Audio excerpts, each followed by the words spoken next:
Hello, this vodcast is related to the perfect score. I think there's certain students out there that, they're trying to get a certain GPA or a certain grade, and they sort of wonder, like, send me the answer to a high distinction or a credit or a pass or whatever. Look, in a nutshell, read the rubric. Um, when you read the rubric, you will really understand that's what this is going to be marked on. There's no ifs or buts. That's how it will work. From the rubric, link that to the requirements. If somebody's asking you, for instance, what are your recommendations? That's what you've got to do. If you miss that, then you're going to miss a percentage of whatever the rubric is marking that at. If the presentation is X%, you better believe that does have some impact on the actual final work. But if we do think about high distinction, that's sort of known as a flawless piece of work, and frankly, I mean that's what it is. They're the people that actually will take that extra 30 seconds just before you hit the submit button and look through and check things like the bibliography. That's normally a dead giveaway, is that people will forget brackets, they'll forget things like that. Now, is it going to change the mark of the paper radically? No. But if you're looking for that high distinction, it's got to really adhere to formal academic tones, styles, referencing standards. Even if it's the most fantastic piece of work and you decide, I don't like APA 6, I'm going to actually do this in Harvard or some other style. It's, it's not actually adhering to all of the needs of the requirements. The other thing too is harking back. The people that figure out they've got 1,500 words, and rather than thinking, oh boy, how am I going to pad this? They think to themselves, how am I going to get this done with only 1,500 words? How am I going to integrate as much possible theory, meaning it could be bounded rationality, it could be whatever you've read up to at the time, uncertainty, risk. Later papers, you'll be involved in personality, reflective, all the different facets of decision making.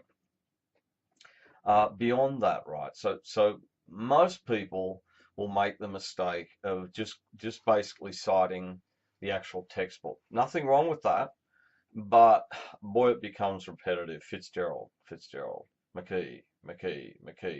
Doesn't mean that you haven't understood it. It doesn't mean that you're not going to get a reasonable mark. What it means is that the person that not only goes out and researches scholarly articles, about the various authors from Simon to Taleb with Black Swan, that sort of stuff, they're going to get one style.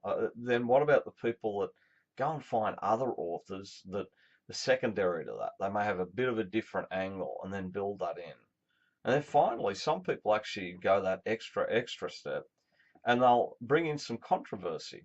In other words, they'll bring in an author saying, but Markham didn't agree with that or whatever, right? It's basically, a high distinction paper looks like something that, from our point of view, we find it really hard to find anything wrong with it, or there's minor problems, but very, very minor.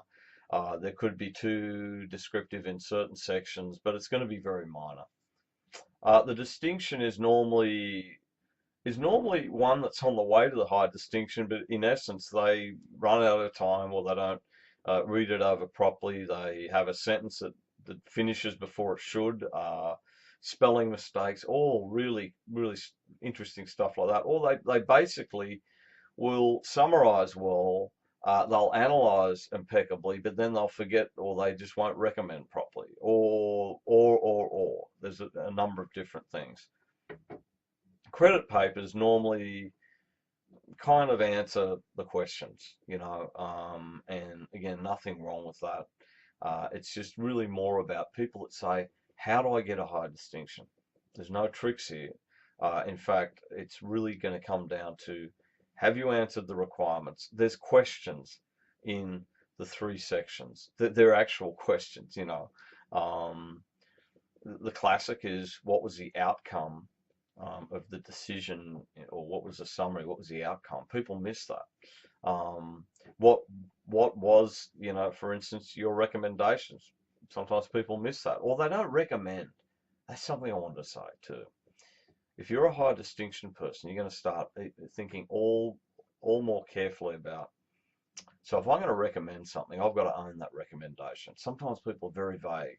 Well, that could be a good idea. No, the author recommends. Boom, blah blah blah blah blah. That then tells the reader, wow, that they're a consultant on the job. Okay, I think about these papers as almost like, being different people in different areas, right? So, number one, in the summary area, you're like a reporter, okay? You're out there with the reporting, you're taking down all the little notes. In section two, the analysis, you're like a lawyer, right? So this is what we say here, and that's based on not precedents, but basically these scholarly, authors. Same type of deal. And then the third section is you're like a business consultant, right? Hi, I'm from Accenture, I'm from Deloitte, or I'm from whatever, and here's what. And